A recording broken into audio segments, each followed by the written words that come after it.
이사야서 14장 12절부터 15절까지 세 절만 먼저 읽고 나머지는 설교 중에 찾으면서 보겠습니다. 12절, 13절, 14절입니다. 15절까지. 너 아침의 아들 계명성이여 어찌 그리 하늘에서 떨어졌으며 너 열국을 엎은 자여 어찌 그리 땅에 찍혔는고 내가 내 마음에 이르기를 내가 하늘에 올라 하나님의 뭇별 위에 내 자리를 높이리라. 내가 북극 지폐의 산 위에 앉으리라. 가장 높은 구름에 올라가 지극히 높은 이와 같아지리라 하는도다. 그러나 이제 내가 스올 곧 구덩이 맨 밑에 떨어짐을 당하리로다. 아멘. 제일 높은 데 앉으려고 하다가 제일 밑에 떨어진 것 이야기를 합니다. 우리 학생들 시험 다 잘 치렀죠? 혁진이도 시험 잘 치렀어요? A뿔? A뿔 하면 휘 붙는데 그럼 B뿔 이상은 다 돼야지. A는 맞아야 되죠. 시험이 사실은 두 가지가 있습니다.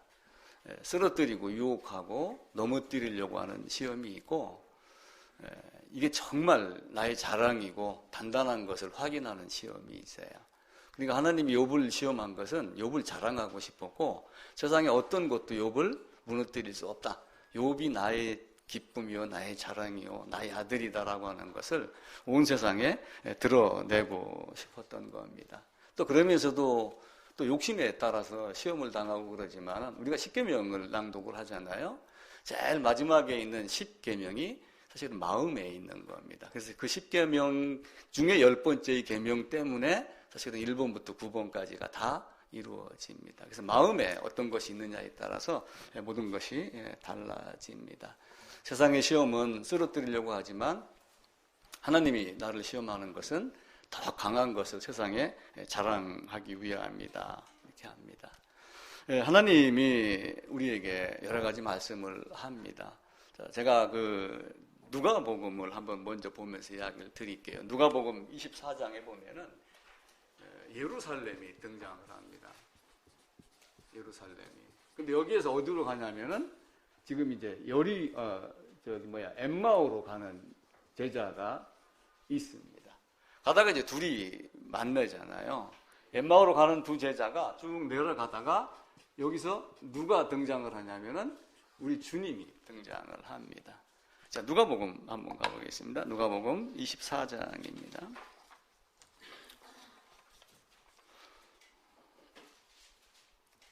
13절부터 보면은요, 그날에 그들 중 둘이 예루살렘에서 25리 되는 엠마오라 하는 마을로 가면서 이런저런 이야기를 합니다.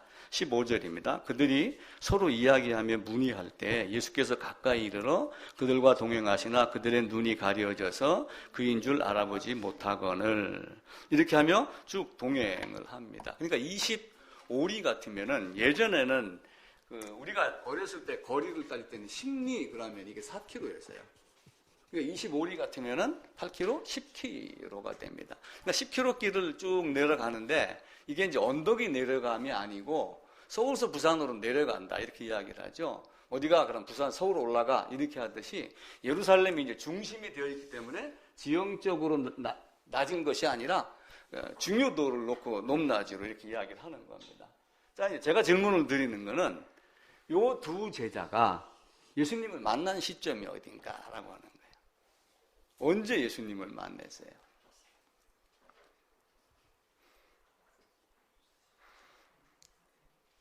권사님,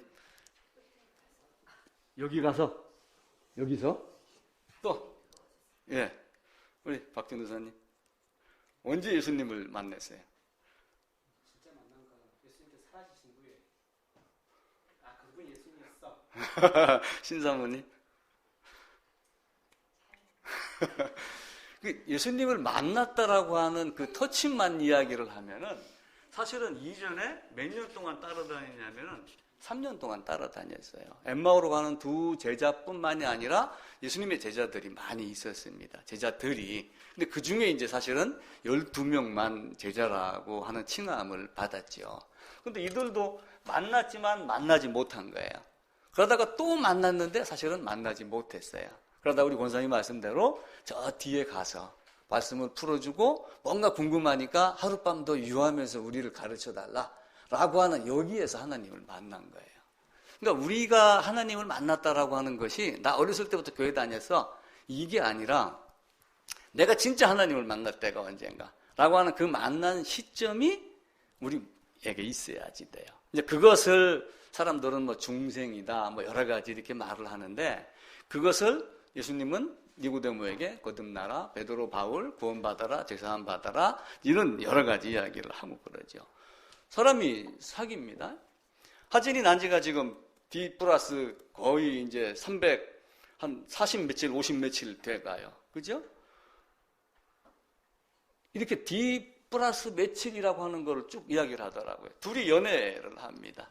둘이 연애를 쭉 하는데 연애를 하다가 이제 오늘 하루 됐어, 이틀 됐어 해갖고 100일 딱 되면 뭐 선물 주고 받고 막 이렇게 하다가 언제 하냐면 결혼식 하는 날짜가 있어요. 그죠? 그럼 두 사람이 진짜 만난 날은 언제예요?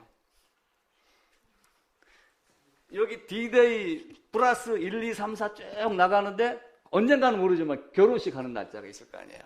사실 그때가 진짜 만나는 날이에요. 법적으로도 승인을 받고 국가에서도 인정을 해주는 것. 그러니까 하나님이 내가 너를 의롭다 칭한다라고 하는 그 로마서가 법정 용어를 많이 쓰는 거예요. 그래서 칭의가 그냥 단순하게 칭의 이런 개념이 아니라 하나님이 인정하는 것. 그 우리가 이제 잘 이해를 하셔야지 됩니다. 교회도 이제 마찬가지예요.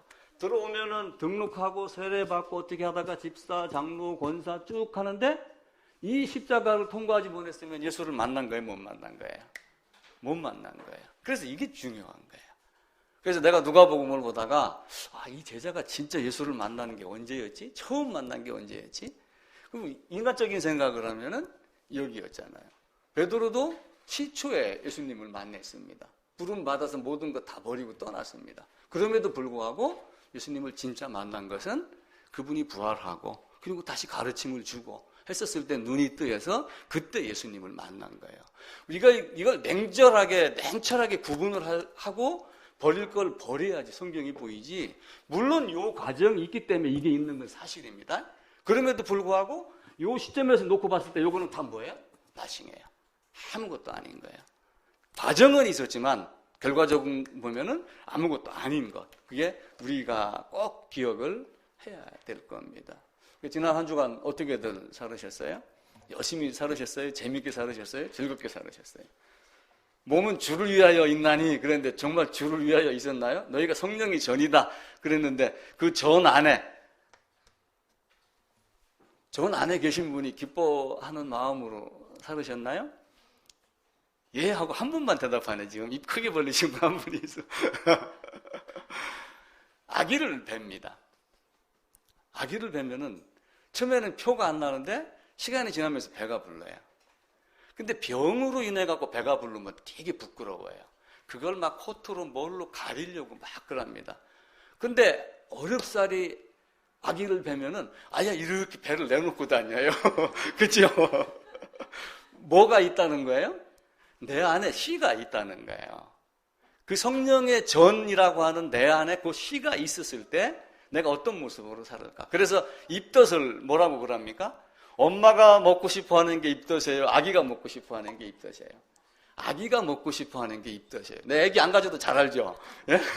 이 정도는 기본입니다. 하나님이 우리에게 요구하는 것이 뭔가라고 하는 것을 알고 우리가 우리의 몸을 주를 위하여 사는 이런 모습이 됐을 것으로 생각을 합니다. 계속해서 그 에덴에 대한 그 5대 제국에 대한 이야기를 한다고 하면서 에덴에 대한 이야기를 한 주 더 합니다. 아담이 하나님께 도전을 했습니다. 아담은 하나님 한 분만으로만 만족하고 모든 공급이 하나님께로부터만 오고 이렇게 돼야지 돼요. 그리고 그것 때문에 하나님만을 찬양하고 해야 되는데 자신이 그 자리에 앉으려고 한 거예요. 우리 이제 본문 읽었던 대로. 그래서 지존이라고 하는 것이 있어요. 지존. 우리 성경에도 보면 지존하신 하나님 그래요. 지존. 그 위에 높은 것이 없는 것. 이게 지존입니다. 예를 들어가지고 이렇게 계단이 있어요. 근데 여기까지 딱 올라섰는데 또 계단이 또 있으면은 요거는 복음이지 지존이 아니거든요. 근데 아담을 어디로 올라가려고 했냐면은 요 자리에 올라가서 자기가 지존이 되려고 한 겁니다. 그래서 궁극이라는 말도 있어요. 궁극. 궁극의 진리. 성경을 궁극의 진리라고 그래요. 그래서 궁극이라고 하는 뜻이 뭐냐면 역시 최고의 자리, 이것보다 더 높은, 그러니까 모든 것은 1단계, 2단계, 3단계, 4단계 갖고 4단계를 올라가도 4단계는 5단계로 가기 위한 디딤돌이지 마지막이 아니란 말이에요. 근데 궁극은 더 이상의 과정이나 어떤 받침이 안 되는 것이 궁극이에요. 그래서 우리는 이제 그 하나님을 우리 안에 가져야지 되고 그럽니다. 근데 이제 이 아담이 여기를 딱 생각하고 마음에 탐욕이 들어서 따먹는 순간 잘못된 걸 아는 거예요. 감추려고 했고 도망가려고 했고 이렇게 했지만 결국은 도망갈 수 없고 숨은 것이 다 드러날 수밖에 없는 존재가 됐습니다. 그때 이제 하나님이 그를 또한 사랑하셔서 가죽 옷을 만들어 입혀주시고 그러면서 이제 온 세상에다가 이제 아담에 대한 이야기를 해요. 그래서 보라 이렇게 이야기를 합니다. 보라. 여기가 이제 세상입니다. 그러면서 이제 쫓아내기 직전에 그러면서 보라면서 이제 여기 있는 모든 사람, 지금의 나에게 누구를 보라 이렇게 이야기를 하는 거예요. 이 나의 자리를 탐내서 쫓겨나야 될 이 아담을 보라. 내가 그렇게 사랑하고 정을 주고 아끼고 모든 걸 다 줬는데도 불구하고 이 아까운 안타까운 내 사랑하는 자식을 내 쫓아내는 내 참담한 심정, 하나님의 탄식을 한번 보라. 그렇게 하며 너희도 잘못하면은 어떤 모습이 될 건가? 라고 하는 것을 가르쳐 주는 거예요. 그리고 이제 아담을 어디로 쫓아보내요? 밖으로 이제 쫓아내갖고 여기서 태어나는 자손들에게 가르치고 가르쳐라 라고 했는데 하나는 O가 되고 하나는 X가 되죠. 이 신비를 우리가 다 모릅니다. 그럼 아담이 가르치는 능력이 없어서 그런가? 라고 하지만 이미 육체적 본성을 갖고 있는 그 본성의 피를 갖고 나온 자들에게는 하나님 말씀이 들릴 수가 있고 들리지 않는 것이 있어요. 하나님 말씀이 들리지 않았을 때는 하나님께로부터 오는 진노가 있는데 그 진노를 내려야 하는 안타까움, 탄식, 그러면서 또한 매정함, 이런 모든 것을 보라, 이 세상 사람들아 얘기를 하죠. 나와 같이 우리 중에 하나와 같이 선악을 아는 일에 하나가 됐다. 그럼 선과 악의 개념은 뭐예요? 이것은 선이고 이것은 악이고 이렇게 구분하는 능력은 심판하고 재판하는 능력이에요. 그러니까 예전에 고대 왕들이 딱 두 가지 능력을 갖고 있었던 거예요. 고대 왕들은 첫 번째, 재판하는 게 자기 임무 첫 번째입니다. 지금의 법관, 삼권 분립 이런 개념이 아니고요. 그 다음에 두 번째는 스스로 국방장관이 돼가지고 전쟁을 수행을 해야지 돼요. 이게 왕이 가진 두 가지 권세입니다. 자, 그러면은 솔로몬이 왕이 되려고 하면서 왕이 되면서 구하는 것이 있죠. 뭘 구했어요? 지혜. 무슨 지혜? 재판하는 지혜를 달라. 그래서 이걸 먼저 구한 거예요. 다윗도 그걸 구하면서 열심히 했습니다. 그런데 다윗이 한 가지 실수를 했죠. 밧세바 범할 때 어디로 갔었어요? 전쟁하면 어디로 가야 돼요? 제일 앞에 나가서 나를 따르라 해야 되는데 집에 구석에 처박혀갖고 남의 집 창문 옆 본 거야. 그러니까 이 두 가지를 다 하지 못한 거예요. 그러니까 다윗 아들 중에 압살롬이 자기가 반역을 했어요. 반역을 했는데 어떻게 반역을 했냐면은 다윗의 성이 이렇게 있고 출입문이 여기가 있습니다. 남대문이 있습니다. 근데 다윗은 지금 여기에 있는 거예요. 다윗. 근데 압살롬 여기서 갖고 재판받으러 오는 사람을 여기서 딱 가로막은 거야. 그리고 내가 재판해 주마. 그러면 다윗이 재판 안 하고 압살롬이 재판한다는 얘기는 압살롬이 뭐 한다는 얘기예요? 내가 왕이 되겠다라고 하는 거예요. 나중에 어떻게 했어요? 내가 왕이다라고 하니까 이제 사실은 아들이니까 차마 죽이지 못한 거예요. 물론 여러 가지 권세의 힘에 의해서 밀려나기도 했지만 이 바벨론 왕도 사실은 그런 권세로 내가 하나님보다 더 높게 되겠다라고 하는 것을 아담이 범죄 혹은 바벨론 왕을 통해 가지고 사탄에 대한 이야기를 합니다. 그런데 성경은 타락한 천사가 루시퍼다라고 정확하게 얘기하는 곳은 한 군데도 없어요. 근데 이사야서 14장 12절을 읽으면서 아담을 넘어뜨리고 아담에게 접근하고 아담을 유혹한 자가 루시퍼다 이렇게 생각을 하는 거예요. 왜 그러냐면은 많은 사람들이 그 사탄을 이야기를 할 때 이사야서 14장, 12절, 에스겔서 28장 이걸 가지고 예를 들어 설명을 하기 때문에 루시퍼가 사탄을 상징하는 단어가 돼버렸어요. 근데 실제 이름이 나온 천사는 둘밖에 없어요. 전쟁하는 미카엘하고 또 하나는 좋은 소식 전하는 가브리엘하고 둘밖에 없어요. 그래서 왜 그런데 이제 루시퍼라고 했느냐라고 하는 것을 우리가 이제 한번 고민을 해야 되고, 또 반드시 루시퍼가 사탄이다 막 이렇게 하는 것보다는 다른 의미를 살펴보는 것이 더 좋지 않겠느냐 이런 생각을 해보게 됩니다. 자, 에스겔서도 한번 가볼게요. 에스겔서 28장입니다.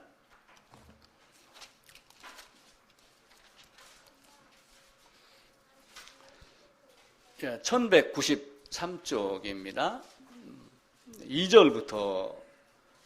2절만 같이 읽읍시다. 인자야, 너는 두로 왕에게 이르기를 주 여호와께서 이같이 말씀하시되 내 마음이 교만하여 말하기를 나는 신이라. 내가 하나님의 자리 곧 바다 가운데 앉아있다 하도다. 내 마음이 하나님의 마음 같은 채 할지라도 너는 사람이요 신이 아니거늘.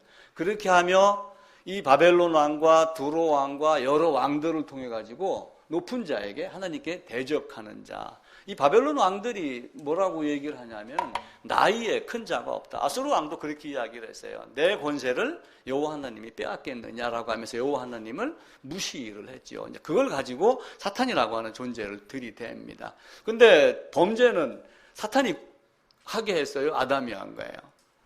아담이 자기가 원해서 한 겁니다. 그래서 제가 이런 말씀 많이 드렸죠. 아담이 원해서 죄를 지었다.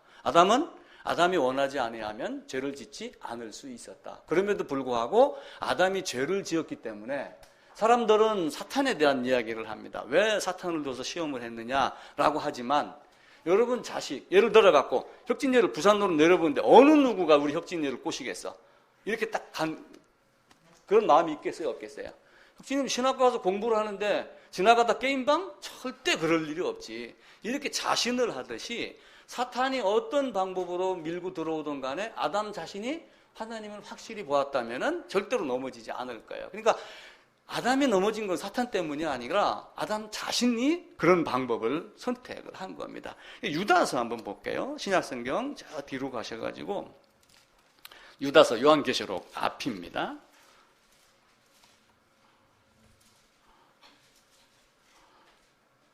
6절입니다. 397쪽입니다. 또 자기 지위를 지키지 아니하고 자기 처소를 떠난 천사들을 큰 날의 심판까지 영원한 결박으로 흑암에 가두셨으며, 자기 지위를 지키지 아니하고 자기 처소를 떠난 천사들, 이걸 아담으로 이제 대입해갖고 한번 생각을 한번 해보세요. 하나님이 에덴에다가 좋은 걸 다 줬습니다. 모든 걸 다스릴 수 다 했습니다. 세상에는 모든 동식물의 이름을 아담이 짓게 했어요. 그렇게 철저하고 능력 있는 아담인데 그거보다 4단계보다 한 단계 더 올라가고 싶었던 그런 마음들. 너가 있어야 될 자리를 떠나고 다른 자리로 올라갔던 것. 그러니까 궁극이라고 하는 것을 마지막 단계인 하나님까지 올라가서 그걸 밟고 또 그 위에 올라서려고 했던 그 계단을 아담이 가졌기 때문에, 그 마음을 가졌기 때문에 하나님이 내가 너를 알지 못하노라 이렇게 되는 거예요. 전도서에 보면은, 욥기서에 보면은 너희가 존귀함이 하늘에 닿고 머리가 구름에 닿을지라도 자기의 똥처럼 망할 것이다 이렇게 이야기를 해요. 지금은 그 말을 잘 이해하기가 어렵습니다. 자기의 똥처럼 망할 것이다? 어떻게 똥처럼 망해? 근데 옛날에 푸세식 변수에 살았던 사람은 그걸 알아요. 지금은 어떻게 합니까? 수세식이 있어갖고 용변기 이렇게 내려가지고 물이 내려가면 이렇게 돼가지고 여기에 물이 차면서 냄새도 안 나오고 어디로 가는지 생각도 안 합니다. 근데 옛날 변소는 어땠어요? 여기 들어가면은 여기다 구멍 하나 파놓고 여기 쪼그리 앉아갖고 뚝 누면은 이만한 통에, 그죠? 퐁 떨어져요. 그래갖고 한참 중간쯤 어설프게 들어가면 이게 태갖고 궁둥이에 도로 막 묻어. 뭐 이런 적 많았어요. 저도 많이 당했습니다. 이렇게 똑 떨어지는 거 한번 생각해 보세요. 똥같이 멸망할 것이라. 전에 푹 떨어져 내려가는 이런 모습들이 우리 모두에게 있는 거예요. 그래서 우리가 하나님 앞에서 어떤 마음을 가질 거다. 근데 아담은 범죄하고서 어떻게 했어요? 당당했으면은 하나님 뭐 이거 먹었다고 뭘 그러세요? 그래야 되는데 그렇게 하지 않냐고 도망가서 숨었습니다. 나뭇잎으로 옷 해입고 그리고 나무 뒤에 숨고 이렇게 했는데 이 숨는 내용이 이제 어디에 나오냐면은 오바댜에 나옵니다. 오바댜로 한번 가보겠습니다.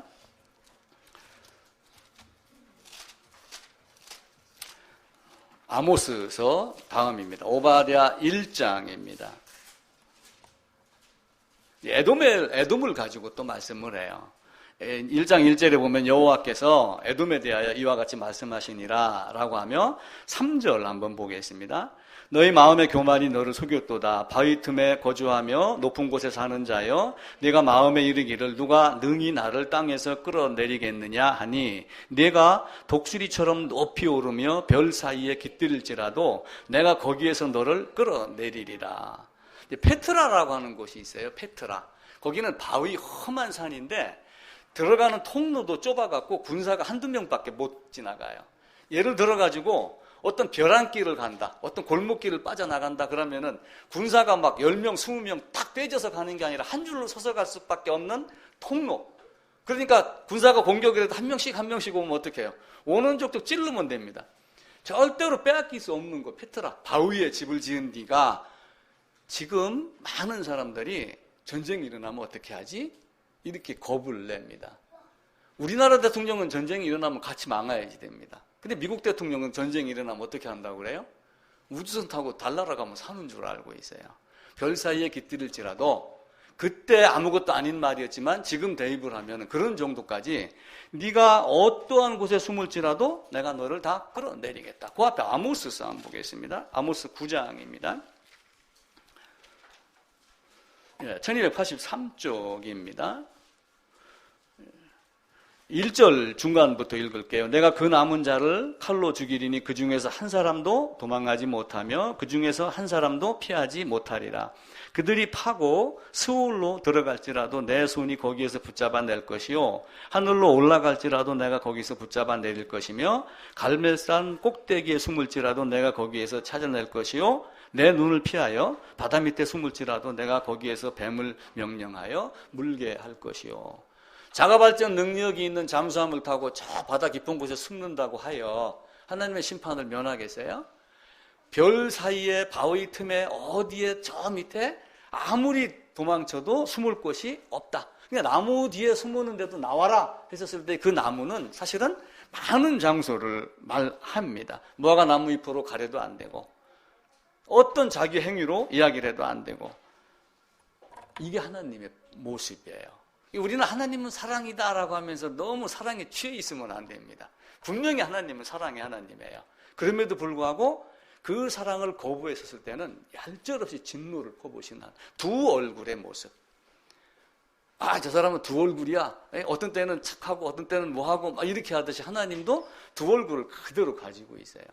한없는 사랑을 줬는데도 이 사랑을 거부하면 내가 너를 알지 못하노라. 이렇게 이야기를 하는 거예요. 엠마오로 가는 제자가 예수님, 제가 이제 물었습니다. 언제 예수님을 만난 것이냐? 권사님, 박지사님, 박정사님 이렇게 저 뒤에 부분 이야기를 했어요. 근데 어떤 사람이 예전에 만났잖아, 3년 전에. 그때 내가 주 앞에서 먹고 마시고 주님께서 우리를 가르치지 아니하였습니까? 그건 우리의 만남이 아닙니까? 라고 이렇게 한들 하나님께서 뭐라고 그래요? 내가 너를 도무지 알지 못하더라, 이 약한 자들아, 내 앞에서 떠나라. 이렇게 이야기를 하죠. 하나님은 그렇게 하는 거예요. 이스라엘 백성들은 아브라함이 우리 아버지다라고 얘기하니까 아브라함이 너희 아버지고 너희가 진짜 아브라함의 아들이면은 아브라함의 일을 하는데 너희가 나를 죽이려 하는 거 보니까 너희가 아브라함의 하나님 아들이 아니다. 너희가 본다고 하니 너희 죄가 그냥 그대로 있다. 그러니까 세상 사람들이 너무 많이 본다고 하고 지금 살고 있는 거예요. 근데 그 본다고 하다가 어디 숨었는데도 불구하고 하나님 끄집어 내리면은 어떻게 하겠어요? 피할 길이 있어요, 없어요? 피할 길이 없습니다. 보라! 이 아담이 이런 꼴을 지금 당하고 있는데 보내는 나도 마음이 아프고 왜 그래요? 그 아담의 범죄로 말미암아 내가 크리스마스를 오해하잖아요. 크리스마스를 사람들이 너무 쉽게 생각을 하는 거예요. 아기 모양 만들어 놓고 구유에 놓고서 촛불 켜놓고 그러는데 그 내가 범죄하고 아담이 범죄한 그 죄값을 나 대신 치르려고 그 죽음을 찾아오신 하나님인데 기뻐할 게 한 개도 없어요. 그분을 보고 우리가 안타까워해야지 됩니다. 이 나라고 하는 이 존재 때문에 내가 내 욕심을 가지고 하나님의 뜻을 거스리고 하나님의 자리를 탐냈다가 쫓겨나 나를 건지려고 이분이 오시기 위해서 오신 이 모습이기 때문에 크리스마스의 아침은 사실은 침통한 크리스마스의 아침이 돼야지 돼요. 그걸 모르고 우리는 막 기쁘다 구주 오셨네라고 막 계속 찬송만 부르고 눈만 내리면은 거기다가 더 기뻐하고 화이트 크리스마스 이렇게 하고 그럽니다. 근데 그런 것이 결코 아니에요. 내로남불이 되면 안 돼요. 내가 알기로 내가 하면 로맨스고 남이 하면 불륜이다. 이게 이제 내로남불이잖아요. 그래서 하나님은 그 누구도 예의 없이 공정하게 공평하게 심판을 한다. 공의의 하나님이다 라고 하는 거를 아셔야지 됩니다. 자, 그러면은 계명성에 이제 말씀을 드릴게요. 그럼 왜 계명성이 도대체 무엇을 뜻하는가라고 하는 거예요. 이게 이제 우리가 계명성 그러니까 바벨론 왕에게 얘기했던 어떤 그 자기를 높여갖고 자기를 드러내는 사탄, 어떤 유혹자 이런 정도로만 지금 계명성을 말합니다. 근데 계명성이 언제 보여요? 새벽, 샛별이라고 하는 거예요. 샛별, 금성. 우리 그 태양을 중심으로 별들이 쭉 있죠. 어디서부터죠? 수금, 지화 이렇게 쭉 나가는 그 지구 앞에 태양 안쪽에 있는 게 금성입니다. 그 금성을 우리가 샛별, 계명성 이렇게 이야기를 해요. 근데 별이 두 개가 있어요. 초저녁에 개밥바라기 별이라는 것이 있어요. 개밥바라기 별. 그러니까 초저녁 되고 배가 고파서 밥을 먹는데 이제 밥 먹고 남은 찌끄러기하고 이런 거라고 전부 담아서 나한테 줄 때가 됐는데 왜 안 주지? 하는 그 시점에 딱 나타나는 별. 그래서 개밥바라기 별이라고 그래요. 그 개밥바라기 별이 하나가 있고 동쪽에서 샛별 딱 꽹이 짊어지고 옛날에 농부들 새벽에 일하러 갈 때 동쪽 하늘에서 보이는 별, 샛별 두 가지의 별이 있습니다. 초저녁 비치는 별, 새벽에 비치는 별. 그래서 초저녁 하늘에 비치는 개밥바라기 별을 장경성, 태백성 뭐 이렇게 이름을 여러 가지로 불러요. 자, 그러면은 퀴즈를 낼게요. 개밥바라기 별하고 샛별하고 두 개요? 아니면 같은 거예요? 문제가 딱 나가면 내 의도를 알겠죠. 한 개입니다. 한 개. 요 별이 새벽엔 이렇게 빛나는 거예요. 똑같은 별인데 하나를 저녁 때 잠깐 등장했다가 보이지 않다가 샛별은 아침에 나와요. 제가 이제 왜 이야기를 드리냐면은 구약과 신약을 잠깐 이야기를 하는 거예요. 중간에 암흑시대도 있었습니다. 그럼 이 샛별이 예전에 이 모양으로 나타난 거예요. 개밥바라기 별로. 근데 이 개밥바라기 별이 나중에는 샛별의 모습으로 나타납니다. 그래서 제가 어떤 말씀 드렸어요. 구약과 신약은 사실은 구분이 없는 거예요. 성경은 한 권입니다. 구약에 나타난 예수님과 아브라함이 나기 전에 내가 있느니라. 요한복음에 나오죠. 아브라함이 나기 전에 내가 있느니라. 몇 장이죠 그게? 요한복음 찾아볼까요? 요한복음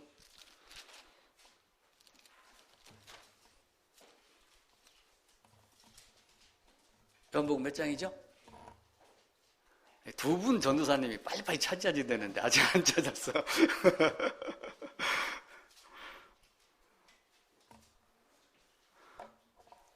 요한복음 8장 58절입니다. 자, 봅시다. 161쪽입니다. 예수께서 이르시되 진실로 진실로 너희에게 이르노니 아브라함이 나기 전부터 내가 있느니라. 샛별이 잠시 보이지 않는 그 이전에도 이미 뭐가 있었던 거예요? 다른 이름으로, 개밥바라기 별이라는 이름으로 우리 주님이 있었던 거예요. 아브라함이 나기 전부터 내가 있느니라. 근데 이제 이걸 가지고 우리가 이제 루시퍼라고 하는 단어며 바벨론 왕에게 썼다고 하여 타락한 천사의 개념으로 쓰는 거예요. 근데 루시퍼라고 하는 단어의 뜻이 뭐냐고 하면은 라틴어로 빛이라고 하는 거예요. 빛. 우리가 맨 룩스 된다 이렇게 하죠. 맨 룩스. 이게 맨 룩스다. 밝기가 얼마다라고 하는 룩스를 쓰는 것을 루시퍼라고 써요. 라틴어로. 그리고 이렇게 가져오다라고 하는 페르라고 하는 단어를 써가지고 루시퍼라고 하는 단어를 만드는 거예요. 그러니까 이게 사실은 바벨론 왕에게 대하여 썼지만 실질적으로는 샛별을 나타내는 것이다 라고 이제 사람들의 의견을 두 가지로 내는 거예요. 계명성, 그 사탄 얘기하는 거야. 그러는데 단어의 의미로 놓으면은 새벽별을 지칭하는 거다. 그래서 새벽별이 누구를 상징해요? 우리 주님을 말씀하신다. 이렇게 이야기를 합니다. 예, 베드로 후서 한번 가보겠습니다. 1장입니다. 377쪽, 8쪽입니다. 베드로 후서. 예.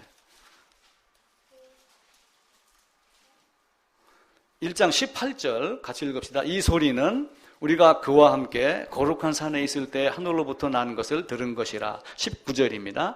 또 우리에게는 더 확실한 예언이 있어 어두운 데를 비추는 등불과 같으니 날이 새어 샛별이 너희에게 떠오르기까지 너희가 이것을 주의하는 것이 옳으니라. 라고 하는 이 샛별이 루시퍼라고 하는 단어를 쓰는 거예요. 그래서 이 루시퍼라고 하는 단어를 사탄으로 한정 짓는 것이 아니라 사실은 우리 주님이 오실 것, 그 동쪽 하늘에 뜨는 샛별과 같은 의미로 보여야지 된다라고 말하는 겁니다. 또 계시록에 가도 샛별에 대한 이야기가 나와요. 그 뒤로 가셔가지고 계시록 22장 한번 봅니다. 16절입니다. 성경 제일 마지막입니다. 나 예수는 교회들을 위하여 내 사자를 보내어 이것을 너희에게 증언하게 하였노라. 나는 다윗의 뿌리요 자손이니 곧 광명한 새벽별이라 하시더라. 라고 하며 동쪽 하늘의 새벽별, 그 바벨론 왕을 지칭했던 루시퍼라고 하는 단어가 우리 주님을 말씀을 합니다. 그래서 그 빛을 보고 주님이심을 깨달아라. 시편에서는 주의 빛 안에서 우리가 빛을 보리이다. 이렇게 말씀을 하셔요. 주의 빛 안에서. 성령 하나님이 조명하고 인도하고 가르치지 않으면 우리가 주님을 볼 수 있어요? 없어요? 우리 인간은 볼 수 있는 능력이 없습니다. 그래서 하나님이 우리에게 어떤 사랑을 베풀어 주셨는가. 오늘 보면 이사야서 14장 12절, 에스겔서 28장 이런 데 있는 루시퍼, 샛별, 아침별은 이사야서 14장에서는 자기를 높인 바벨론을 왕을 들어서 썼기 때문에 루시퍼가 사탄을 가르치는 어떤 용어가 되어버렸는데, 또 한편으로 루시퍼는 샛별로 오시는 우리 주 예수 그리스도를 말하는 것이다. 또 제가 말하는 이 두 가지 별의 의미는 같은 별이다. 똑같은 별인데 이전에도 있었고 지금도 있다. 성경은 몇 권이에요? 성경은 한 권입니다. 구약, 신약, 구약권, 신약권 이렇게 하나요? 그렇게 하지 않아요. 구약이든 신약이든 성경은 한 권입니다. 나보고 굳이 성경을 구분하라고 그러면은 저는 구약, 신약 이렇게 안 나누고 저는 이렇게 나누고 싶어요. 이것도 누가 보고서 저는 큰일 날 소리 한다 하면 큰일 납니다. 창세기 여기에 뭐가 들어가 있어요? 하나님 계심, 창조, 많은 것들이 들어가 있잖아요. 그리고 사람도 만들고 이 안에 무조건 이게 다 들어가 있잖아요. 그죠? 그리고 여기에 뭐가 들어가요? 범죄. 물론 알게 모르게 가죽옷으로 은혜를 입힌 것이 나오지만 모든 것의 시작과 만듦과 범죄와 타락과 모든 것이 어디에 다 포함이 되어 있냐면 창세기 안에 다 포함이 되어 있는 거예요. 그럼 두 번째는 하나님이 이들을 어떻게 해야지 돼요? 끄집어내야죠. 그래서 출애굽기. 그래서 여기서 출애굽해갖고 뭘 줘요? 법을 줍니다. 이 법 준 거 내용이 사실은 출애굽기에 있으면서 이걸 크게 드러낸 거는 레위기 안에 있는 거예요. 레위기를 통해 가지고 제사를 가리키며 하나님의 사람으로 살아가는 과정이 어디까지냐면 계시록까지예요. 사실은 계시록 전까지. 그래서 나보고 굳이 한번 구분을 하라고 하면 창세기, 출애굽기, 레위기 저 뒤에까지. 저는 이렇게 구분을 하고 싶을 정도로 하나님은 우리에게 간단 명료하게 이야기를 해요. 성경은 어렵지 않아요. 성경은 너무 쉬워요. 너무 쉽기 때문에 사람들이 하나님의 방법을 믿지 않는 거예요. 하나님의 방법을 믿는 것이 믿음이에요. 예수를 믿는다라고 하는 그 믿음이 아니라 그 하나님이 어떤 방법으로 나를 사랑하셨는가라고 하는 것을 믿는 것이 믿음입니다. 그래서 믿음은 너무 쉬워요. 그래서 바울이 어디 가서 6개월하고 훌쩍 떠났던 이유는 뭐예요?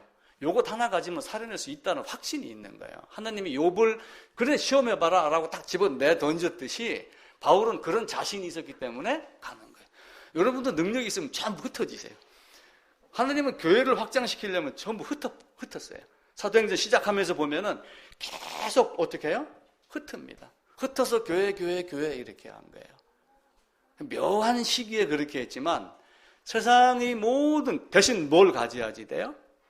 내가 가질 수 있는 능력이 있어야지 돼요. 또 사람 됨됨이가 있어야 되고 그 사람이 하나님의 말씀을 전할 수 있는 지적 능력도 가져야지 돼요. 자, 이스라엘 역사, 세계 역사를 가만히 봐보세요. 가만히 보면은 예수님이 왜 로마 시대에 왔겠어요? 로마 시대를 활용을 해야지 온 세상에 복음을 퍼뜨릴 수 있는 가장 좋은 조건이에요. 그래서 이집트 얘기했죠. 그 다음에 아수르 얘기했죠. 그 다음에 바벨론, 그리고 헬라, 로마. 그러면서 세상의 모든 학문이 로마라고 하는 요 안에 다 잠겼어요. 모든 것이 다 어디로 들어왔냐면은, 그래서 로마라고 하는 호수 안에 세상의 모든 학문 지혜가 다 담겨 있다. 근데 로마가 그 당시에 가장 큰 권세를, 힘을 가진 나라였어요. 저수지가 있어요. 세상에 있는 물을 다 끄집어갖고 저수지에다 딱 모았습니다. 그리고 정수장을 거쳐갖고 물을 깨끗하게 만들었어요. 그럼 그 다음에는 뭘 해야 돼요?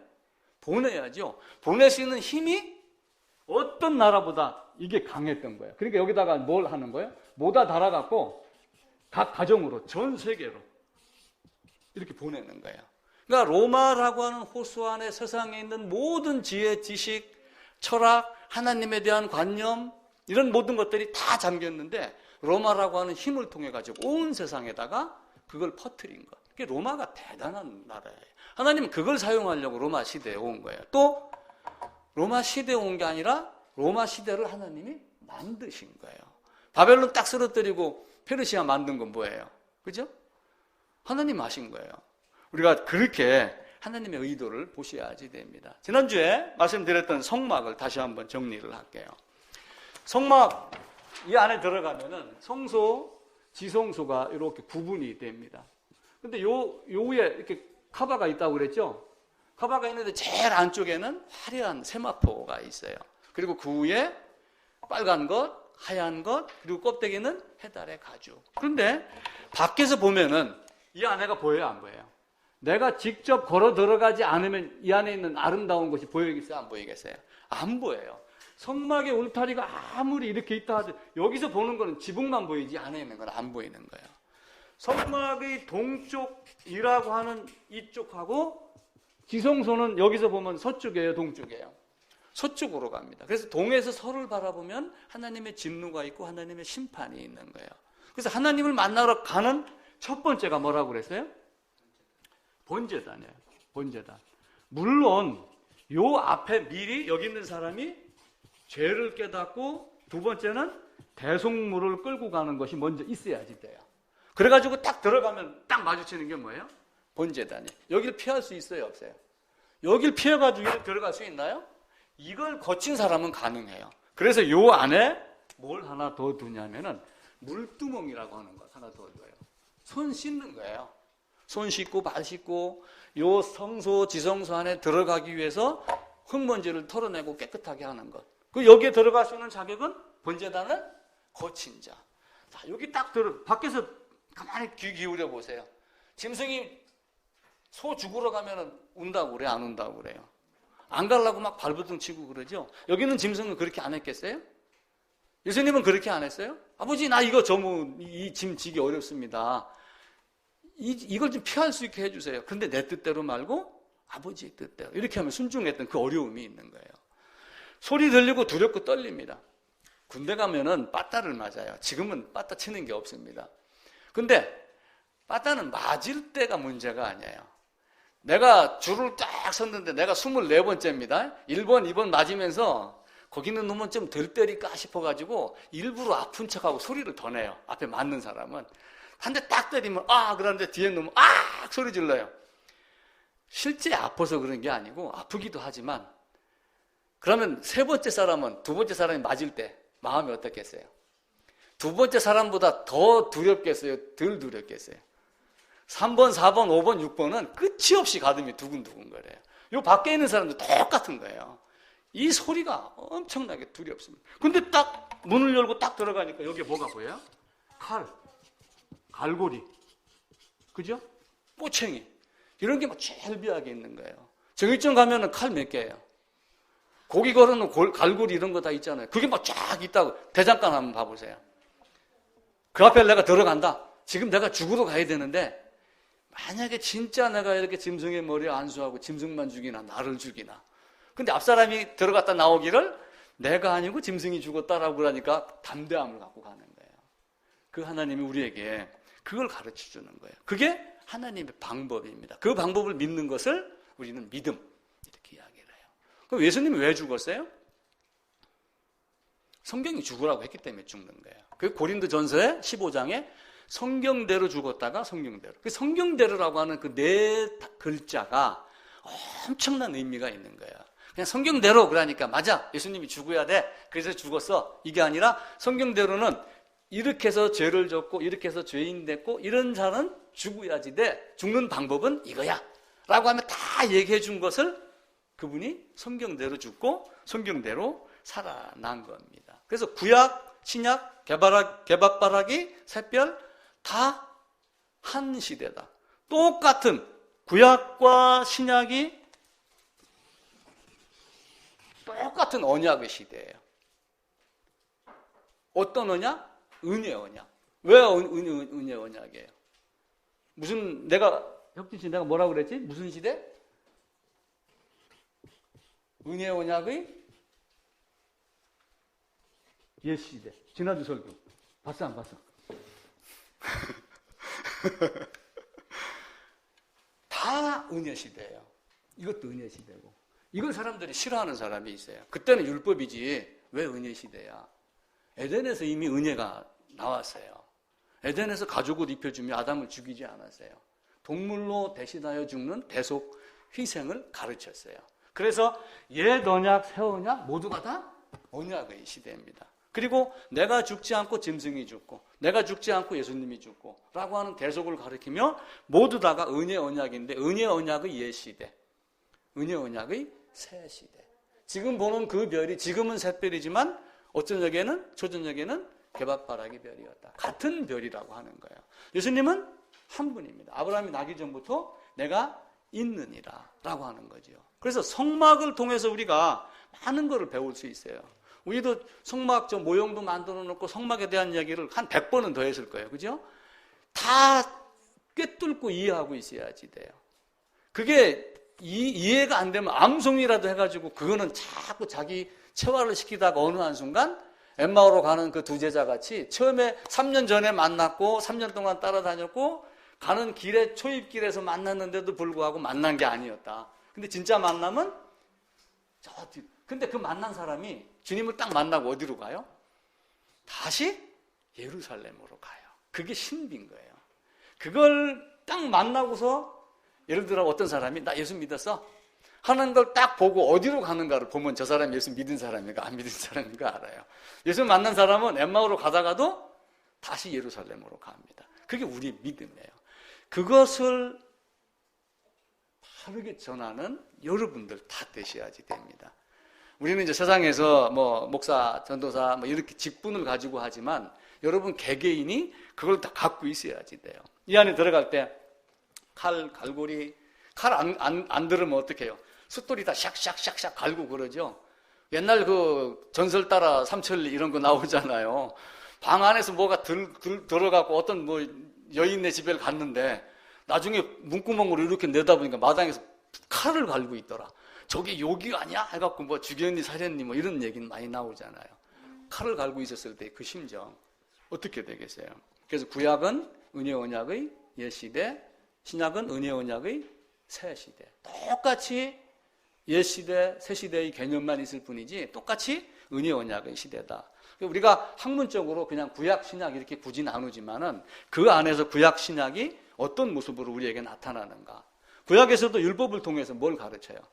은혜 가르치고 있고 신약에서도 은혜의 뿌리가 율법에서 나온 것을 계속 가르치고 있습니다. 만약에 우리가 은혜를 하지만은 율법에서 나온 것이 아닌 것은 은혜예요, 아니에요? 그건 은혜가 아닙니다. 왜 그러냐면은 예수님이 무슨 요구로 죽었어요? 율법의 요구대로 죽으셨다라고 로마서 8장에서는 말합니다. 그래서 율법의 요구는 뭐예요? 죄인은 죽는다. 죄의 삭은 사망이다 라고 하는 겁니다. 아파야 병원 갑니다. 안 아프면 병원 가겠어요? 병원 안 갑니다. 제가 속이 좀 많이 안 좋아갖고 헛구역질을 한 2, 3일 했어요. 며칠 동안. 그랬더니 병원을 자꾸 가라고 그래요. 좀 더 아프야지 이거 가지고 가냐? 약국에 가서 뭐 쌍화탕인가 뭐 이렇게 속청 같은 거 하나 사 먹고 그러니까 좀 풀어져요. 이렇게 되면 가요, 안 가요? 안 갑니다. 근데 더 끊어지는 아픔이 있으면은 갑니다. 그거는 먼 길 마다하고 가요. 며칠 전에 제가 배가 엄청 아팠었어요. 딱 아팠는데 감을 먹었어요. 감. 홍시를 숟가락으로 파먹고 숟가락 놓고 딱 30초 지났는데 그때부터 배가 끊어지게 아픈 거예요. 여기서 여기까지 막 창자로 땡기는 것 같은 느낌이 많이 있어요. 도저히 못 참겠는 거야. 병원 가야 되나 말아야 되나? 그래서 밤 8시, 9시에 내가 이마트 약국에 가가지고 약을 사 먹었어요. 먹어도 안 돼. 그래서 내가 딱 생각한 게 혹시 모르니까 한번 따보세요 해갖고 딱 여기를 한 번 땄는데 표가 안 나. 한 번 더 따세요 해갖고 더 땄는데 10초 후에 딱 멈추더라니까요. 아파야지 약국도 찾고 아파야지 병원을 찾아요. 그래서 죄의 비참함을 알아야지 어디로 가요? 약국이든 병원이든 의사든 나를 살릴 수 있는 곳으로 찾아갑니다. 그래서 율법은 죄를 깨닫게 하고 율법은 몽학선생이 돼갖고 누구에게 인도를 해요? 그리스도에게 인도를 한다. 몽학선생은 가르치는 자는 아닙니다. 우리는 물론 율법은 또한 가르치지만 인도를 하고 그러죠. 그래서 우리가 이제 1년 동안 여러 가지 이야기를 또 많이 했지만 진짜 딱 깨달아야 될 거는 예수님을 만났던 엠마오 두 제자와 같이 어느 한순간 딱 요 말씀을 풀어줄 때 우리 마음이 뜨겁지 아니하더냐? 라고 했던 어떤 그 뜨거움이 순간 딱 오기 이전의 만남은 냉철하게는 만남이 아니에요. 그래서 우리가 그걸 명확하게 알고 그게 사실은 자기 부인도 돼줘야지 돼요. 니고데모가 그래도 내가 이거였었는데 이렇게 하고 한다면 하나님이 뭐라고 하시겠어요? 야 임마 그것도 내려놔 임마. 그 얘기 하겠어요 안 하겠어요? 그래서 내가 유대인의 지도자이면서 선생이면서 그것도 모르냐? 이렇게 따끔하게 이야기를 한 거예요. 여러분은 사도 바울과 같이 이전에 다메섹 이전에 사도 바울과 같이 학문도 높고 지혜도 뛰어나고 그러지만 복음은 아나니아를 만나야지 돼요. 그 아나니아가 딱 한 개 뭐가 딱 짚어줬을 때 아볼로가 뭔가 막 연설을 하고 성경을 가르치고 모르는 것 없이 다 얘기할 때 브리스길라가 보니까 뭐가 하나가 딱 빠진 거예요. 씨젖이 아무리 많아도 씨 눈이 없으면 어떻게 돼요? 씨젖이 아무리 많아도 씨 눈이 없으면 안 됩니다. 또한 그 씨 눈도 씨젖이 없으면 안 돼요. 그래서 우리가 거듭났다, 거듭나야 된다라고 하지만 지금까지 알아왔던 그 모든 것들이 또한 재산이 되는 거예요. 우리의 삶이, 인생의 경험이 우리가 하나님 앞에 나아갈 수 있도록. 그래서 여러분들은 또 니고데모와 같이 훌륭하신 분들이지만 예수님을 만났을 때 그게 아름다운 모습이 되는 거예요. 믿음이 있고 소망이 있고 사랑이 있고 그럽니다. 하나님의 방법을 믿었습니다. 하나님의 방법을 믿고 그 방법대로 믿음을 얻었어요. 그리고 믿음을 가진 자는 뭘 해요? 소망이 있고 소망을 가진 자는 사랑이 있다. 그렇게 이야기를 해요. 내가 은지한테 한번 얘기했어요. 믿음, 소망, 사랑. 믿음, 소망, 사랑이 뭐지? 믿음.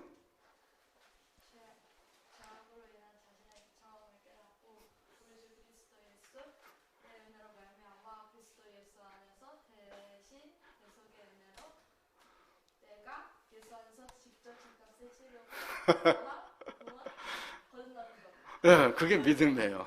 그게 믿음이에요. 그럼 소망은 뭐야?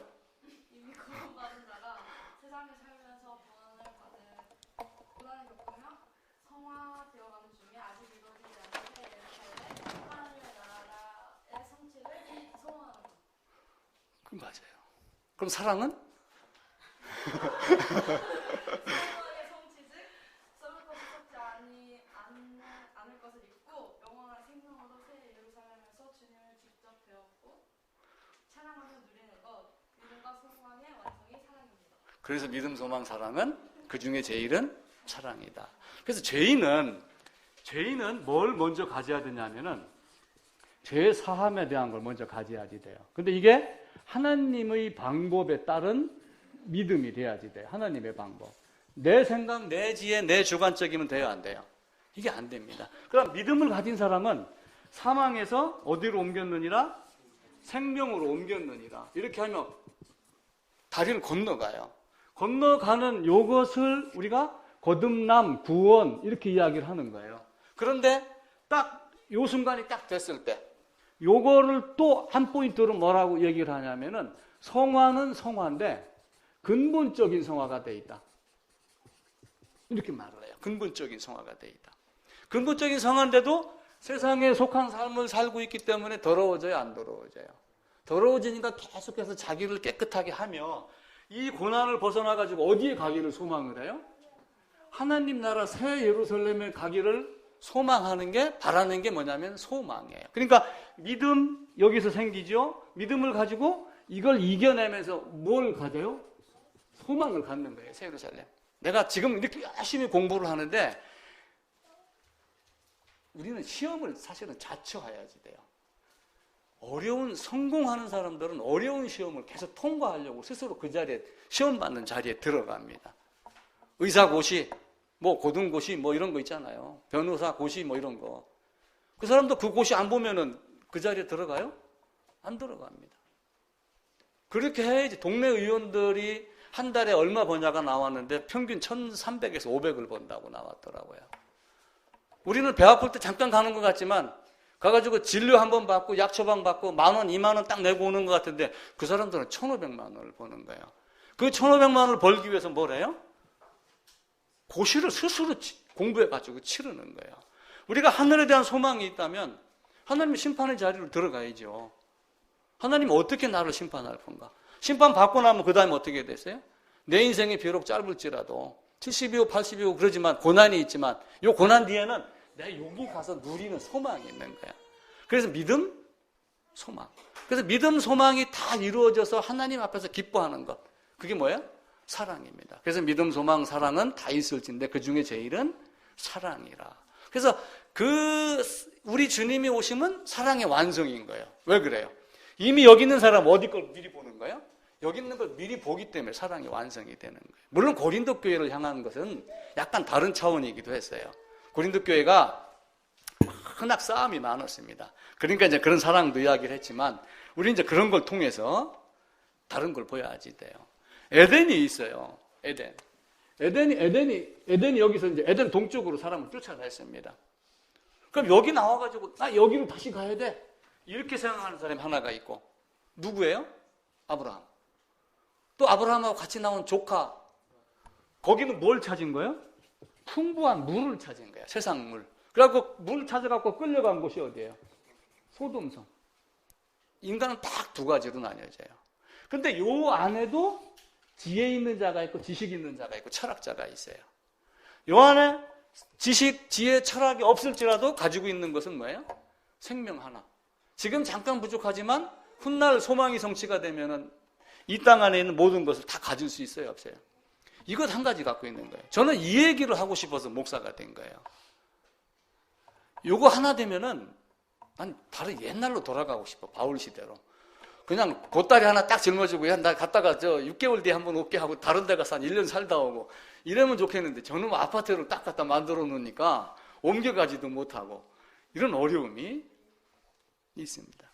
그래서 우리의 삶이 아까 얘기했던 대로 굳이 구약 신약 아니고 성경은 한 권이다. 굳이 성경을 또 내 기준으로 구분을 한다면은 창조하고 사람 만들고 범죄하고 은혜 입혀준 것 가르치는 창세기 한 권. 그리고 아담의 후손들 모든 사람들은 죄인이다. 갈라디아서 3장에 가게 되면은 성경이 모든 사람을 죄 아래 가두었다. 성경을 보면은 죄가 아닌 사람이 없어요. 다 죄인입니다.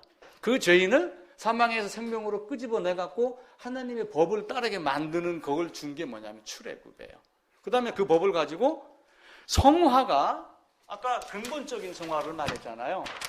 여기 딱 건너서면은 근본적인 성화가 됩니다. 근본적인 성화. 그래서 요 안에 살면서 갑자기 하진이가 100일 아침에 딱 걸었어요. 딱 걸었는데 이때부터 한 번도 안 넘어지고 막 달리기 하겠어요? 안 해요. 그 다음 날도 넘어질 때도 있고 걸을 때도 있고 이렇게 하면서 점점 더 어른이 돼가요. 이걸 다른 말로 뭐냐면 점진이라고 해요. 점진. 그래서 근본적 성화가 된 사람은 점진적 성화의 길을 가는 거예요. 근데 이 안에서 우리는 넘어질 수도 있고 안 넘어질 수도 있고, 이 안에서 넘어지는 것이 이 안에서 잘 사는 사람보다 못 살 수도 있어요. 우리는 하나님 믿는 사람이니까 여기보다 100% 나야 된다 그러는데 절대로 그건 아니에요. 여기서 오히려 그 탕자같이 돌아온 탕자 이런 얘기 있잖아요. 주염 열매 먹으면서까지 가서 허랑방탕하게 살았다는 거는 오만 짓을 다 해봤다는 얘기예요. 아니 그렇게 은혜를 받았는데도 불구하고 왜 허랑방탕해 계세요? 점진적 성화의 과정 중에서 정신을 못 차렸기 때문에 그렇습니다. 그래서 그 복음 하나를 우리 마음속에다가 잘 간직하고 있으면 우리의 삶이 달라질 것이다. 기업의 예를 몇 개 들을게요. 얼마 전에 대우 김우중 씨가 죽었는데 또 며칠 전에 LG 회장이, 전임 회장이 죽었어요. 그 LG 회장이 뭘 만들었냐면 돌아가신 분이 럭키 크림을 만드는 거예요. 럭키 크림. 옛날에는 크림을 뭐라고 그랬어요? 구리무 그랬어요. 우리 발음이 안 돼가지고 구루무 이렇게 발음을 했어요. 페르시아인데 왜 바사가 됐어요? 우리나라 사람들이 그 사람들이 와갖고 페르시아 하는 게 이게 빨리 안 되니까 페르시아 천천히 하면은 조금 빨리 하면 페르시아 하다가 그게 우리나라 말로 번역을 한 게 바사가 된 거예요. 이런 식으로 크림이 구리무 뭐 이렇게 나가는데 우리나라 최초의 크림을 LG 전 돌아가셨던 회장이 만들었어요. 근데 그 아들이 초등학교 선생님을 했는데 와갖고 내 기업을 좀 물려받아라 이렇게 했는데 어디로 집어넣냐면은 뭐 그룹에서는 지금 뭐 딸이 뭐 마누라가 지금 막 쓸고 다녀갖고 뭐 땅콩도 던지고 막 이렇게 했잖아요. 여기는 어떻게 했냐면은 신분을 숨기고 말단 사원으로 들여보내서 3년을 회장 아들인지 사장 아들인지도 모르고 3년을 훈련시킨 거예요. 3년 딱 지난 다음에 너 고생했지. 기업 경영은 책상에 앉아갖고 머리로 하는 게 아니라 몸으로 하는 거야. 제가 성경을 말씀드리면서 아이들은 책으로 공부하지 않는다고 그랬죠. 왜 성막으로 그렇게 했을까요? 똑똑한 놈은 책으로 하고 하나님 방법을 믿는 사람은 그 방법대로 그냥 보고 쉽게 배울 수 있도록 실제 그렇게 하는 거예요. 그래갖고 이들이 지금의 이제 LG 그룹 이렇게 되고 그랬죠. 김호중 씨는 세상은 넓고 할 일은 많다. 이렇게 이야기를 하는 거예요. 세상은 넓고 할 일은 많으니까 전도 여행을 많이 다니셔요. 앞으로. 예? 전도 여행 많이 다니시고, 혁진이도 1년 이 교회, 2년 저 교회, 그래갖고 전국 8도에 한 번씩 다 다니면서 이혁진 목사가 말씀하시기를 이렇게 하면서 한번 소문을, 박인전 목사가 말씀하시기를 이렇게 한번 하셔야지 됩니다. 현대 하면은 현대 자동차 그래요. 근데 현대 하면은 정주영 씨를 떠올려야지 돼요. 정주영 씨가 이북 사람이에요. 이북에서 살기 어렵다고 밥 먹고 살려고 도망가려고 3번 도망가다 붙잡혀갖고 4번째 탈출을 성공해가지고 서울에 와서 쌀집 종업원을 했는데 얼마나 열심히 일을 했는지 쌀집 주인이 이건 너 가져. 그래가지고 쌀집을 물려줬어요. 그게 바탕이 돼갖고 뭐 예를 들면 뭐 철공소 뭐 이런 거 비슷하게 해갖고 지금의 현대 자동차가 된 겁니다. 하려고 마음 먹으면은 할 수 있는 거예요. 현대 정주영 회장이 했던 오륙 중에서 가장 중요한, 가장 의미 있는 오륙이 뭔지 아세요? 기업에 가서 신입사원들 교육시킬 때 그거 써먹어요. 뭐죠? 우리 조입사님 혹시 알아요? 예? 이봐, 해보기나 했어? 그게 정주영 씨가 하던 말이에요. 하다가 뭐 실패하고 뭐 하고 뭐 하면 안 됩니다 하고 막 이렇게 얘기를 한단 말이에요. 에이, 그거 해갖고 되겠습니까? 회의할 때 우리 그런 얘기 많이 하죠. 그때 딱 나타나고 해보기나 했어? 사람들이 충격을 받는 거예요. 해보기나 했어? 너 성경이나 찾아봤어? 우리 거꾸로 뒤집어서 적용 한번 해보세요. 성경 몇 번 읽었어? 제가 조사해보니까 김가희 집사님 제일 많이 읽었더라고. 제가 표창장을 하나 준비했습니다. 다음 주에. 열심히 해보기나 했어? 삼성의 이병철 씨가 지금 삼성 반도체가 뛰어나잖아요. 근 10년, 20년 1위를 놓친 적이 없어요. 그 삼성 반도체가 언제 시작이 됐냐면은 이병철 씨 나이 73세 때예요. 73세 같으면 죽을 준비하잖아요. 요 정도 해놓고 아들아 잘 키워라 하면 되는데 일본에 갔더니 어느 박사가 앞으로는 이런 큰 덩치가 아니라 요만한 뭔가 핵심되는 코와 요게 하면 먹여 살립니다. 요게 IC라고 하는 것이 있는데 그래가지고 73세에 거기다가 도전을 한 거예요. 그래갖고 지금의 삼성이 됐습니다. 삼성 이건희 씨는 어떻게 계세요? 공장에서 세탁기를 찍어내는데 이 주물 틀이 뭔가 좀 잘못됐는지 문짝이 안 맞은 거야. 옛날에 세탁기는 뚜껑 이렇게 열었다 이런 있었거든요. 안 맞은 칼로 그걸 깎는 게 사내 텔레비 뉴스에 나온 거예요. 이건 회장이 쏙이 뒤집혀져 가지고 마누라하고 자식 빼고는 다 바꿔라. 이렇게 해놓고 다시 시작을 했어요. 그런 각오로 성경을 보지 않으면 안 됩니다. 포스코, 제가 다녔던 포스코는 우양우라고 하는 게 있어요. 우양우. 군대 가면 우양우 그러죠. 우양우. 여기가 공장입니다. 공장인데 이쪽에가 뭐냐면 바다예요. 전부 여기서 공장을 기준으로 사람들이 줄을 서갖고 아침 조회를 하다가 박대중 회장이 우양우 그러니까 전부 어딜 쳐다봤어요. 여길 쳐다본 거야. 우리 공장 건설하다가 실패하면 전부 우양우 앞으로가 바다로 빠져 죽자. 그렇게 한 거예요. 그러니까 무슨 얘기예요? 반드시 성공하자. 그 얘기예요. 여러분도 성경도 그런 심정으로 보야지 돼요. 공부도 그런 심정으로 해야지 돼요. 시험은 공부하는 기술을 확인하는 거지 시험이 인간을 테스트하는 건 아니에요.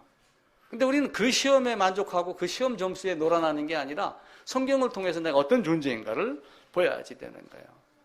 저는 이걸 배운 거예요. 포스코에서. 우양우 바다 앞으로 가 하면은 모래사장 끝에 가면 어떻게 돼요? 들어가요? 안 들어가요? 주저주저 하죠? 근데 군인은 들어가요. 들어가 그러면은. 그래서 박대중 회장이 나는 포스코의 사장이며 포스코의 회장이지만 나는 소대장이다. 전쟁터에서 소대장은 일체 어떤 사람에게 온정을 베풀고 이렇게 하지 않는다. 그냥 적과 맞은 총알 싸움이니까 인격이 없다.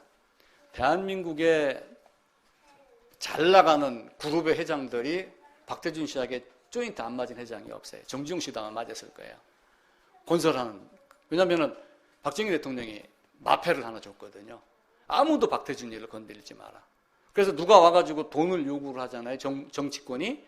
그럼 이걸 딱 보내면서 보여주는 거예요. 아무도 이 사람 건드리지 마라. 우리가 제철 보국을 해야지 우리나라가 산다. 이런 걸 가진 거예요. 그러니까 얼마나 마음가짐을 갖고 있어요. 우리가 성경을 보면서 뭐 다른 많은 걸 구하지만 가장 먼저 구해야 될 게 뭔가라고 하는 거예요. 엠마오로 가는 그 두 제자처럼 나 3년 전에도 만났습니다. 주 앞에서 우리가 먹고 마시고 주님이 가르치지 않았습니까? 뭐 나 성경 암송도 잘했고 찬양도 최고고 반주도 잘하고 뭐 반사도 했고 다 했습니다. 라고 하지만 내가 너를 모른다. 그럼 어떻게 하겠어요? 그 박태준 씨가 김영삼 대통령이 되기 이전부터 정치에 나가다가 나중에 팽당했어요. 그래갖고 딱 망해서 나중에는 이제 애로운 길을 걸었어요. 그런데 자서전에 이렇게 썼어요. 내가 왜 정치에 들어왔는 줄 아느냐. 그때 당시에 우리나라 예산의 4분의 1이 포스코에 사용됐어요. 그 정도로 규모가 컸습니다. 그때 당시에는. 지금은 안 그러지만은. 내가 물러나고 다른 정권이 들어오면은 누군가가 포스코 등을 쳐갖고 돈을 다 빼갈 것이다. 그래서 내가 정치에 나서가지고 김영삼이 앞에서, 김대중이 앞에서 내가 방어막이 되려고 내가 이렇게 했다. 그렇게 이야기를 한 거예요. 여러분도 그런 심정으로 신앙생활을 하셔야지 됩니다.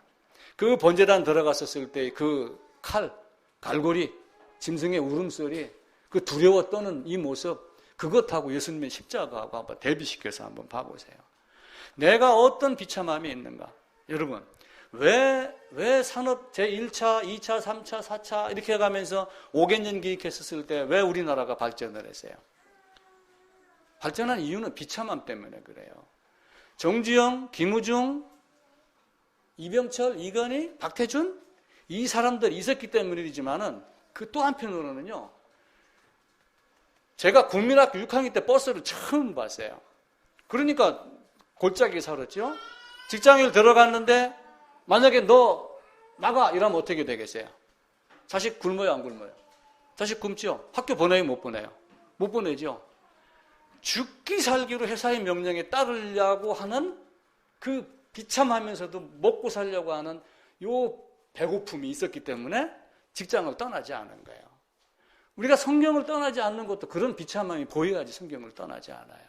그 비참함이 없으면 안 됩니다. 내가 만약에 잘리면은 마누라 자식 굽지 학교 못 보내지. 그래서 그때 당시에는 그렇게 굴종굴복을 당하면서도 지금은 내가 성경의 비참함이라고 표현을 하지만 마음 한구석에는 뭐가 있었냐면은 내 자식 새끼는 반드시 내가 대학 교육시킨다. 그래가지고 지금의 80년대생, 우리 큰딸이 79년생입니다. 둘째 딸이 81년생이고 셋째가 87년생이에요. 셋 다 대학교 가고 막내는 대학원까지 보내고 그랬어요. 왜 그래요? 내가 못 배웠던 거, 못 누렸던 걸 더 누리고 싶게 하기 때문에 그렇게 투자를 많이 하는 거예요. 그런 간절함이 없었다면 그게 안 되는 거예요. 근데 지금의 세대는 어떻게 해요? 쌀 떨어지면 라면이잖아. 이렇게 생각을 한단 말이에요. 그게 되겠어요? 그렇게 되지 않아요. 성경은 냉철합니다. 성경은 피가 있느냐 없느냐 요거 한 가지를 갖고 있어요. 우리나라의 교회사 보면 전쟁 끝나고 교회가 물밀듯이 선교사가 들어오고 교회가 세워졌습니다. 그때 수많은 사람들이 어떻게 했어요? 순사, 일제, 피해, 착취, 쌍놈, 양반, 머슴, 주인 이런 거에서 벗어나려고 어떻게 한 거예요? 빨리 그걸 벗어나고 싶었다. 교회도 사실은 그런 과정을 거친 거예요. 아, 미국 사람들 와가지고 이렇게 하고 그러니까 우리가 예수 믿으면 미국과 같이 부자가 되겠구나. 이런 생각이 앞선 거예요. 아, 내가 지금 여인네로 머슴으로 이렇게 있는데 예수 믿으면은 해방시켜준대? 라고 하는 그 해방을 바라본 거예요. 그러다 보니까 복음이 제대로 전해졌을까 안 전해졌겠어요? 복음 제대로 안 전해졌는데. 우리는 진짜 간절함이 뭔가를 잘 차지하지 돼요. 왜 베드로가 매를 맞고 바울이 매를 맞고 죽임 당하고 이렇게 하면서 어쨌든 한마디로 딱 얘기한다면 그게 뭐겠어요? 복음이에요, 복음. 세상 사람들은 이 땅에 제일 좋은 게 뭐냐? 제일 좋은 금이 세 개가 있대요. 제일 좋은 금 세 개. 뭐가 제일 좋은 금이냐 그러니까 첫 번째는 황금. 두 번째는 뭐겠어요? 소금. 소금 없으면 사람 죽습니다. 부자 되고 소금 그리고 이제 강의할 때는 이 얘기를 많이 해요. 황금도 좋고 소금도 좋지만 지금 여기서 똑바로 해야 된다. 지금이 최고다. 이렇게 이야기를 합니다. 근데 황금, 소금 지금보다 더 좋은 게 있어요. 뭐겠어요? 황금, 소금 지금보다 더 좋은 거. 조금 전에 내가 얘기했는데 다인이가 알 것 같다. 황금, 소금 지금보다 더 좋은 거. 무슨 금? 복음. 나는 이렇게 써 그래서 이렇게 읽고 쓸 때는 이렇게 씁니다. 그죠? 황금, 소금 지금보다 더 좋은 게 복음입니다. 우리 고려신학대학원에 있던 지금 은퇴한 유해무 교수가 이런 이야기를 했어요. 가로 열고 닫고입니다. 그 얘기는 직접 했는지 안 했는지 모르지만 한국교회는 형식적 물 세례로 그리스도의 몸이 되는 것을 원천 봉쇄하고 있다. 이렇게 이야기를 했어요. 우리 정말 교회에서 세례 베풀고 하는 거, 나 세례 받았다라고 하는 거, 나 모태신앙이야 라고 하는 거 정말 조심해야지 됩니다. 학자의 눈에 이게 보이는 거예요. 와갖고 등록해놓고 뭐하고 세례 주고 그렇게 하지 않아요. 1800년도, 1900년도에 선교사가 우리나라에 들어와서 약간 그 전두지로 번역한 책이 한 권이 있어요. 제가 얼마 전에 그걸 하나 구했습니다. 거기 보면은 어떤 때 세례 주느냐? 에티오피아 내시처럼 내가 복음을 깨닫고 하나님이 이런 분이고 라고 하며 성경을 보고 삶이 바뀌었을 때 그 다음에의 부활절에 세례를 받았다. 나 이래서 세례받기에 부끄러움 없는 사람입니다. 이렇게 세례를 줬다고 그래요. 제가 그 책을 읽으면서 깜짝 놀랐어요. 왜 그런 책이 200년 전에 우리나라에 들어와 있는데 지금 우리는 그렇게 하지 아니하고 이런 식으로 세례를 베푸는가. 그러니까 학자가 형식적으로 물세례로, 형식적 물세례로 그리스도의 몸이 되는 것을 원천 봉쇄하고 있다라고 하는 이것. 그러니까 이 말씀을 꼭 마음에 새기고 정말 황금, 소금, 지금보다 더 좋은 복음을 갖고 있는가? 이 복음을 먹고 있는가? 쌀 없으면 라면? 이거 아니에요. 예수 없으면 대체품이 없습니다. 예수의 죽음 아니면 다른 방법으로는 하나님께 나아갈 수 있는 방법이 없어요. 엠마오로 갔던 그 두 제자처럼 중간에 3년 동안 따라다녔던 중간에 있던 과정 이거 다 무시하고 지금 내가 우리 주님을 만났는가 이걸 아셔야지 돼요. 이걸 알았을 때 그 다음부터 뭐예요? 예수 안에서는 자유가 있느니라. 근데 그 자유함이 방종이 아니라 더욱더 겸손과 하나님 사랑과 섬김으로 바뀌는 이런 모습이 돼야지 돼요. 에덴 동산에 다시 에덴으로 돌아가면은 에덴 동산이 이렇게 있습니다. 여기에 누가 있었어요? 아담이 아내 하와. 어떤 교부가 이야기를 했어요. 에덴의 아담은 범죄함으로 아내와 함께 쫓겨났고 첫 번째 아담, 그죠? 두 번째 아담, 둘째 사람, 마지막 아담으로 온 예수는 복음을 이야기하고 거듭나게 하여 세상에 있는 수많은 아내들과 함께 에덴으로 돌아갔다. 이렇게 이야기를 해요. 저는 이 글을 보고 깜짝 놀랐어요. 왜 나는 이런 걸 생각 못했지? 여러분 가만히 봐보세요. 에덴은 아담의 범죄로 아내와 함께 쫓겨났어요. 근데 죄사함을 가르쳐준 예수님은 아내들을 데리고 에덴 안으로 들어갔습니다. 아내와 함께 새 예루살렘으로 입성했다. 이게 복음이에요. 진짜 꿈이 무엇 꿈이에요? 1등 하는 것? 당연히 1등 해야죠. 열심히 해야죠. 돈 많이 버는 것? 벌 수 있으면 정정당당하게 많이 벌어야 돼요. 그럼에도 불구하고 복음이 없으면 호흡이 끝나는 순간 다 사라집니다. 호흡이 끊어져도 가져갈 수 있는 건 뭐예요? 생명. 이거 한 가지까지 있어요. 이거 한 가지를 여러분들이 아셔야 돼요. 그것 한 가지를 알면서 나머지 것도 하시란 말이에요. 그러니까 예수쟁이는 예수만 하고 다른 거 안 하는 것 같아. 이러지 않아요. 더 열심히 살고 더 그것을 자랑해야지 돼요. 며칠 전에 책자가 하나가 배달이 왔어요. 누군가 봤더니 다니엘 학습법이라고 하는 그 책을 쓴 사람이더라고요. 나는 새벽기도 열심히 다니고 예수 믿어서 서울대학교 들어갔습니다. 그 글씨를 딱 읽었어요. 그 순간 내가 이 책은 안 봐야지 되겠다. 지금 그런 생각이 들어갔어요. 예수 믿은 것을 가지고 결과를 서울대학교 연결시키고 이렇게 하면 안 돼요. 열심히 살면서 공부를 열심히 한 거예요. 공부하는 기술이 좋아가지고. 그러면 서울대학교뿐만 아니라 하버드도 갈 수 있어요. 있는데 가장 먼저 구해야 될 건 뭐예요? 그의 나라와 그의 의를 구해야지 돼요. 죽음 이외의 하나님이 다른 방법을 정해놓은 게 있어요? 없어요? 없어요. 그래서 예수님도 죽었어요. 예수님은 죽으러 오셨어요.